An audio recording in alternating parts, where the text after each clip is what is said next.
மகர ராசிக்காரர்களுக்கு இந்த வைகாசி மாதம் எப்படி சார் அமைய போகுது?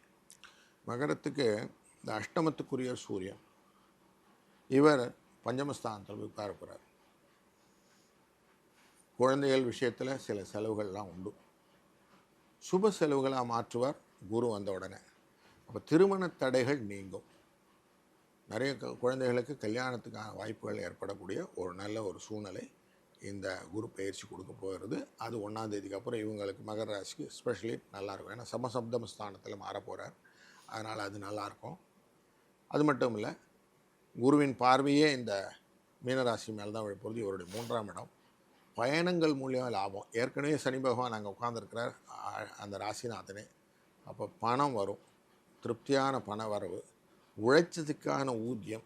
நான் சொல்ல உழைச்சதுக்கு ஃபுல் பணம் வரலைங்க, ஏதோ உழைச்சங்கன்னு சொல்கிறான் இல்லையா, அப்படிலாம் இல்லாமல் என்ன உழைச்சாங்களோ அதுக்கான திருப்தியான பண வரவு. அதுலேயும் இவங்களுக்கு நல்ல மூமெண்டெல்லாம் இருக்கும். குருவின் பார்வை நல்ல சமிருத்தியாக இருக்குது.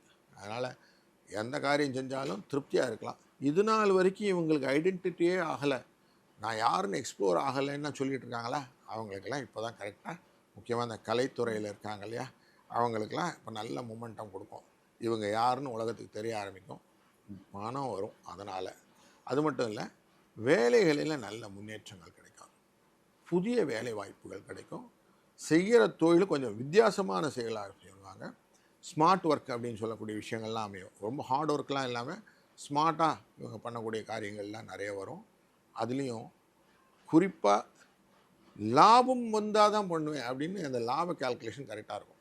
இப்போ தொழிலே வர்த்தகத்துலேயும் முதல்ல லாபம் தான் வேணும்னு யோசிக்கிறோம் இல்லையா, அப்போ லாபத்தின் அடிப்படையில் இவங்க செய்யக்கூடிய காரியங்கள் அப்படிங்கிறது முதல்ல இவங்க டிட்டர்மின் பண்ணிக்கணும். அதுக்கப்புறம் எக்ஸிக்யூட் பண்ணணும். அது ஆட்டோமேட்டிக்காக இவங்களுக்கு சக்ஸஸ் ஸ்டோரி கொடுத்துரும். அதுக்கான கரெக்டான கால்குலேஷன்ஸ் வச்சுக்கணும்.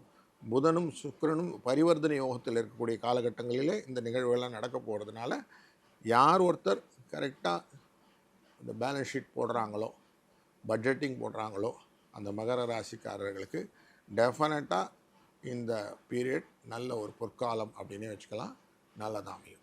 இவங்களும் இந்த அமாவாசை தர்ப்பணங்கள் செய்வது, முன்னோர்களுக்கு திதி தர்ப்பணங்கள் முடித்த பிறகு இந்த தான தர்மங்கள் செய்வது தொடர்ந்து செய்து கொண்டே வந்தார்களானால் ரொம்ப நல்லது.